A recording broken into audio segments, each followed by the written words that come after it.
ايوه صح. فانت قعدته فخليته رجع تاني لنقطه الصفر اللي هو كان فيها في قطر، اللي هو ما بيلعبش والراجل كبر. وخلي بالك اللعيبه اللي هي عندها حلول لما بتحس ان المدير الفني هم مش في دماغه، هم كمان ما بقاش في دماغهم لا النادي ولا الفرقه ولا الكوره كمان. اوكي. واخد بالك؟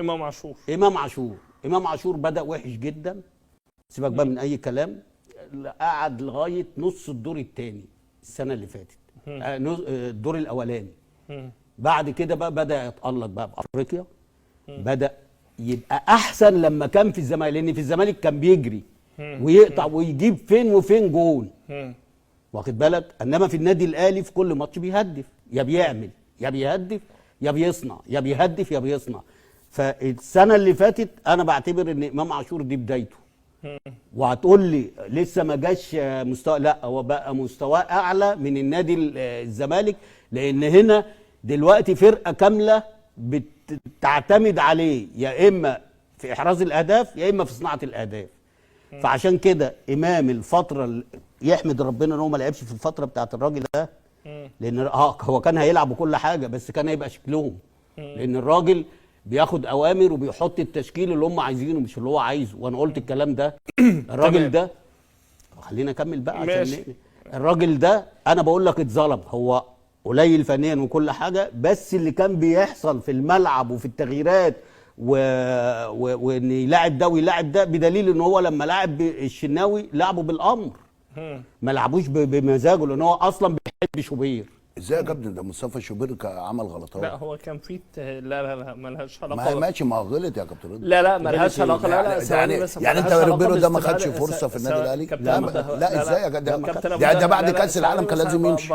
يعني بعد كاس العالم ما كانش راجل يكمل. حبيبي ما كانش بيشتغل بدماغه. اسمع اللي انا بقول لك عليه. هو استنى بس، هو زيزو الماتش اللي فات والماتش بتاع المحله والماتش بتاع مودرن سبورت، الشوط الثاني لما البدني بيقع ما بيغيروش ليه؟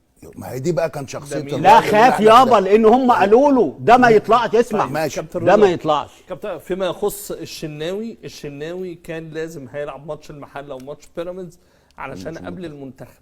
دي اوامر بقى. ده كان اتفاق، وكان حصلت بينه وبين مسؤول في النادي الاهلي ان قبل، يعني طبعا قبل حادثه كمان وفاة والده، ربنا يا رب يرحمه. صدق بالله. كان الاتفاق ان هو كان طالب ان هيلعب ماتش المحله وبيراميدز عشان المنتخب. صدق بالله. لا لو ما لعبش الماتشين بتوع المحله وبتوع بيراميدز كان هيروح المنتخب برضه. طب ما هو طبيعي.